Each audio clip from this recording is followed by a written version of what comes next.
வண்டி வாங்கணும் அப்படின்னு முடிவு பண்ணிட்டா உடனே மொத்த பணத்தையும் போட்டு வாங்கணும்னு அவசியமே இல்லை. அதுக்கு தான் வாகன கடன்கள் இருக்கு. இன்னைக்கு புது கார் அப்படி இல்லைன்னா செகண்ட் ஹேண்ட்ஸ் கார் வாங்கறதுக்கு கூட சில வங்கிகள் லோன் கொடுக்குறாங்க. இந்த லோன் ஒரு செக்யூர்ட் லோன் கூட சொல்லலாம். ஏன்னா நீங்க வாங்குற வண்டி தான் அந்த கடனுக்கு ஒரு பாதுகாப்பு.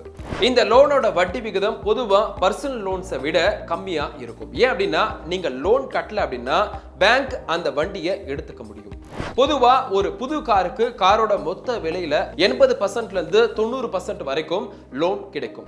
மீதி பணத்தை நீங்க டவுன் பேமெண்டா கட்டணும். கார் எவ்வளவு பழசு, உங்க கிரெடிட் ஸ்கோர் எவ்வளவு இருக்கு, இதையெல்லாம் பொறுத்து தான் வட்டி விகிதம் மாறும். லோன் வாங்குறதுக்கு முன்னாடி உங்க கிரெடிட் ஸ்கோரை செக் பண்ணுங்க.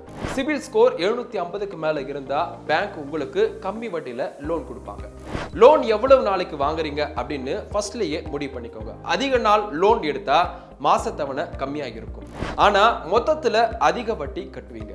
கம்மியான நாள்ல லோன் எடுத்தா மாசத்தவணை அதிகமாக இருக்கும். ஆனா வட்டியில நிறைய மிச்சப்படுத்தலாம். வண்டிக்கு லோன் போடும்போது இன்சூரன்ஸ் ரொம்ப ரொம்ப முக்கியம்.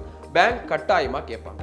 இன்சூரன்ஸ் இல்ல அப்படின்னா வண்டிக்கு ஏதாவது ஆனா நீங்களும் கடன்காரர் தான், வண்டியும் இல்லாம போயிடும். அதனால காம்ப்ரிஹென்சிவ் இன்சூரன்ஸ் எடுக்கிறது ரொம்பவே நல்லது. லோன் அப்ளை பண்றதுக்கு முன்னாடி குறைஞ்சது 3 பேங்க்ல அப்படி இல்லைன்னா நிதி நிறுவனத்தால வட்டி விகிதத்தை விசாரிச்சுட்டு கம்பேர் பண்ணி பாருங்க. பேங்க், என்பிஎஃப்சிக்கள், அப்புறம் சில கார் டீலர்ஸ் கூட லோன் கொடுப்பாங்க. யார்கிட்ட கம்மி வட்டி, கம்மி ப்ராசஸிங் ஃபீஸ் இருக்குன்னு பார்த்துட்டு முடிவு பண்ணுங்க.